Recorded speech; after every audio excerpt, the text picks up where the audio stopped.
Hi everyone, welcome to the preview for Aintree Day 2.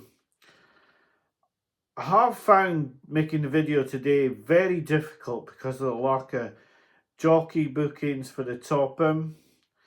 Now, I could go through all the races like I did yesterday, but the real truth is I only really have one proper fancy for Friday at the moment.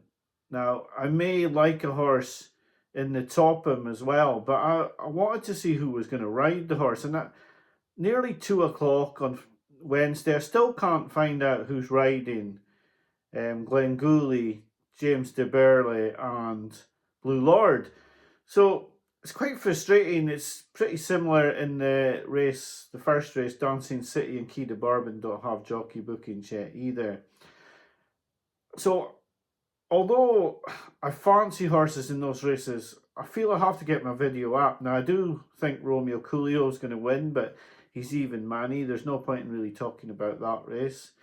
It's fairly similar in the race with John Bond, where you can't really be getting involved. You think John Bond's going to win? He's unbeaten away from Cheltenham, but it's very difficult to be backing a 4 to 6, 8 to 13 shot. So I will just get on to the horse who I really have backed on Friday, and hopefully you'll be happy with that, and we can leave it at that. Now, I'm not telling anyone to back this horse.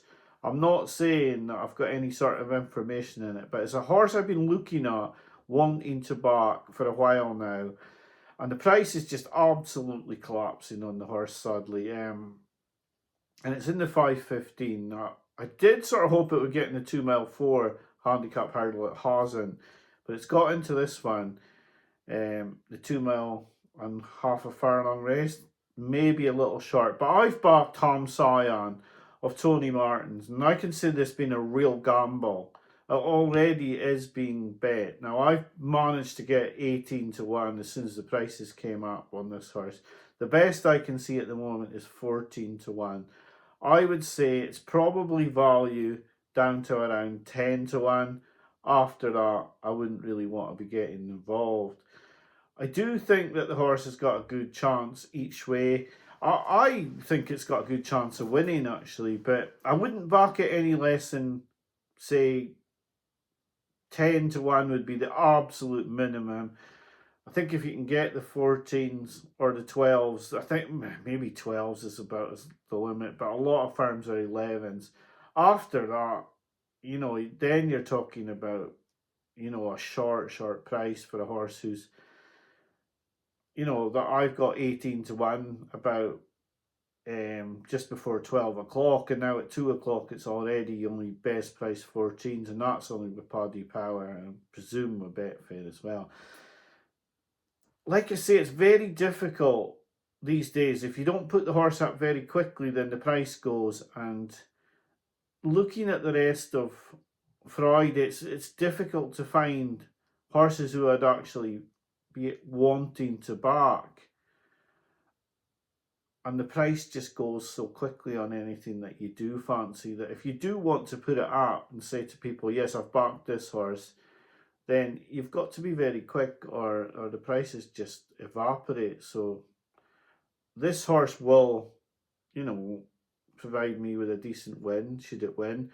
It still won't make up for Cheltenham, but it'll get there a little bit. I do fancy the horse.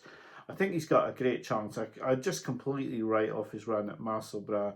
His win at Cheltenham was really good, admittedly over further.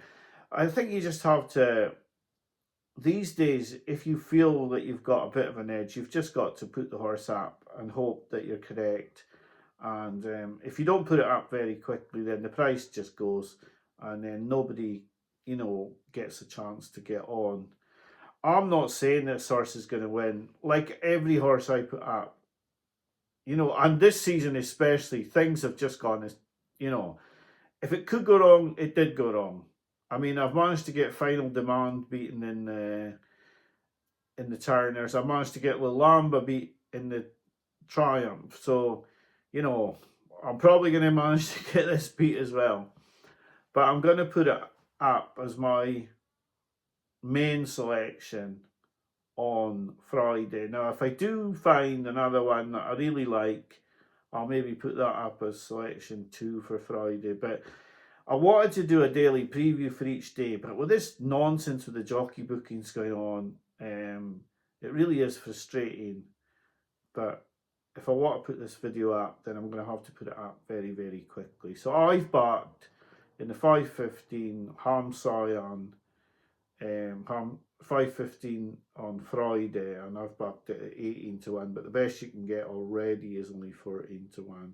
So I hope you can manage to get on with Paddy Power if you fancy it. Obviously, don't back this if you don't fancy it, because I'm in rank form, as you know.